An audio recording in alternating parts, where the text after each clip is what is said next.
AI captured close to 50% of all global venture funding in 2025, totaling $200 billion, up 75% from $114 billion in 2024. But here's what the balance sheets aren't showing you. Foundation model companies alone raised $80 billion, about 40% of all AI funding, with OpenAI and Anthropic, taking about 14% of all global venture investments. The big story isn't that AI is everywhere. It's that the AI money is piling up in fewer places. Almost a third of all second quarter capital went to just 16 companies that raised rounds of $500 million or more. The money is moving away from small improvements and towards core infrastructure. Curse's parent company, Anysphere, raised $2.3 billion at a $29 billion value, nearly tripling in 5 months. Lambda secured $1.5 billion for AI cloud infrastructure.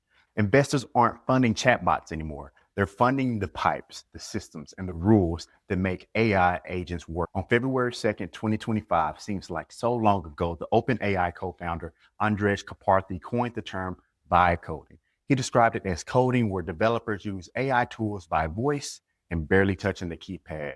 Man, Reddit lit up. Stack Overflow's 2025 developer survey shows 84% of developers are currently using AI coding tools. But the honeymoon, it's over. By mid-February, users noticed more vibe coders who can't manage, understand, or even fix their own code.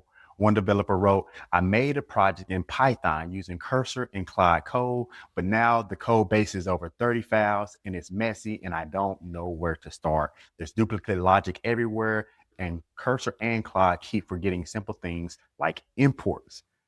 The current vibe was summed up in one line. Vibe coding, it's easy, but vibe debugging is the hard part.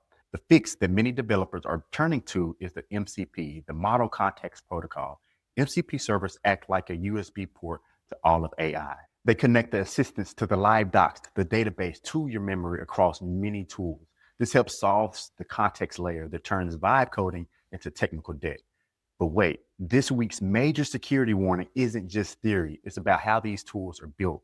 Researcher Ari Marzart found iDisaster more than 30 flaws in AI coding tools that allow data theft and remote code attacks across Cursor, GitHub, Copilot, RuCode, and many, many more. The tech uses prompt tricks mixed with the IDE layer to leak data or run commands. It uses normal tools like the read file and the edit file to write files that point to attackers' servers so that data leaks when the IDE makes web requests. Worse, a command flow in the OpenAI Codex CLI lets attackers run any code if they change files like .env or .context config because the tools blindly trust commands set through MCP entries. And the infrastructure layer isn't safe either. A new study found 10,000 Docker Hub images exposing secrets to live systems, build databases, or AI keys. 42% of those had 5 or more secrets. AI model keys were the most common leaks. The pattern is clear. Moving fast without guardrails creates risk across the whole chain. When your IDE auto-approves changes, you trade control for a bigger attack surface area. The industry is settling on a 3-level setup for real AI systems. At the foundation level, you set up tool control, clear reasoning, and data flow. You build in monitoring, security logs, and cost controls from day one, not as patch layers.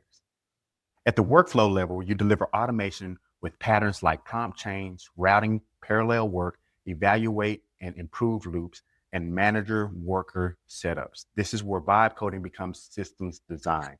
At the autonomous level, you let agents choose their own steps and tools, but only after trust rules and visibility are in place. The big shift right now is that AI agents are moving from helpers to systems that actually run work. Old system backends are turning into layers for rules and permissions.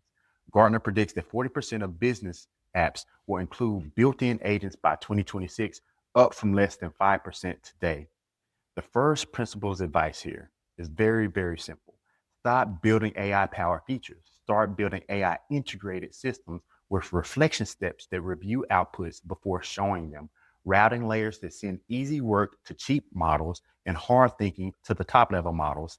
safety steps with checkpoints and rollbacks like databases users and guardrails built into the systems, not just written into the prompts. The companies that win in 2026 won't be the ones with the best prompts. They'll be the ones that understand that AI engineering is still engineering. To build something that lasts, you can't just chase the newest models or the newest tools. You need better systems design.